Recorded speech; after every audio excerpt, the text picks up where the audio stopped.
Hello दोस्तों, राधे राधे, श्री शिवाय नमस्तुभ्यम, हर हर महादेव। इस वीडियो में हम जानेंगे कि भगवान की सेवा करने वाले व्यक्ति पर किस किस तरीके के गुण होने चाहिए और किस तरीके से हमें भक्ति करनी चाहिए। तो चलिए ज़्यादा देर ना लगाते हुए चलते हैं गुरु जी की कथा पंडाल में। जगन्नाथ जी की सेवा कैसे करनी चाहिए। देखो, सेवा में तीन बातों में किसी एक में निपुणता लिया हो, या तो राग में, गायन में, या फिर भोग में, सुंदर सुंदर प्रसादी में, या फिर तीसरा श्रृंगार में। राग, भोग, श्रृंगार, इन तीनों में से किसी एक में तो सेवक को निपुण होना चाहिए।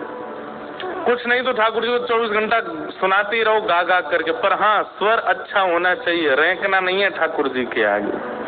अगर किसी का स्वर बढ़िया नहीं है और वो दिनों रात सुनाए जाए, पता चली बेचारा सुबह किसी दिन उठेगा, ठाकुर जी वहां से अंतर ध्यान हो गए, बोले भैया इससे बढ़िया रूखी रोटी चल जाएगी, पर तेरा स्वर नहीं भा रहा है हमको। तो जिनका स्वर अच्छा नहीं है वो कभी कभी कुछ कुछ सुना दिया करो, बात उनकी बुराई की नहीं है। पर अगर स्वर अच्छा है तो राग से सेवा करो।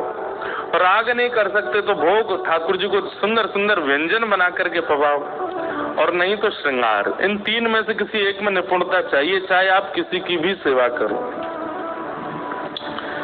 और आपने ये भी कहा कि हमें उनका सचल दर्शन हो जाए। सबसे पहली बात, ठाकुर जी का सचल दर्शन किस दिन होगा? जिस दिन आपने अपनी सेवा के ठाकुर जी को जड़ मानना बंद कर दिया, उसी दिन सचल दर्शन हो जाएगा। आप उनको जड़ मान रहे हो, इसीलिए तो सचल नहीं हो रहे हो। आपको ये लगता है जगन्नाथ जी तो काष्ठ की मूर्ति है, ये तो दारू ब्रह्म है, ये तो ऐसे हैं, अरे इनको कहीं भी धर दो सर्दी, इनको थोड़ी सर्दी लगती, इनको थोड़ी गर्मी लगती। आप जिस दिन अपने ठाकुर जी के प्रति ये भावना खत्म कर देंगे कि ये जड़ है, उसी दिन सचल ठाकुर जी कोई ना कोई लीला करने लग जाएंगे। हमारे गजरलाल जी बड़ी लीला करते हैं।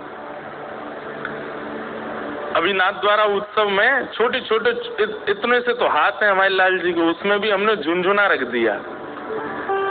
2-4 वीडियोस में दिखा, वो झुंझुना ऐसे हिल रहा है दोनों तरफ, ठाकुर जी बजा रहे थे। कई लीला करते हैं श्री ठाकुर जी हमारे लाल जी।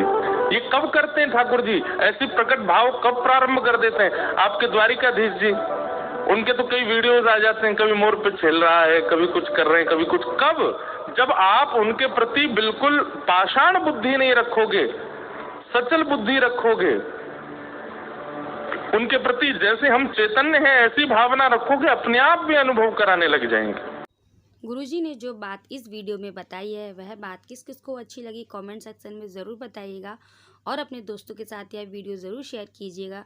क्योंकि कहते हैं कि भगवान हमें जब चुनते हैं तभी हम कथा में पहुंच पाते हैं, चाहे वह घर से सुने या टीवी पर सुने या किसी कथा पंडाल में।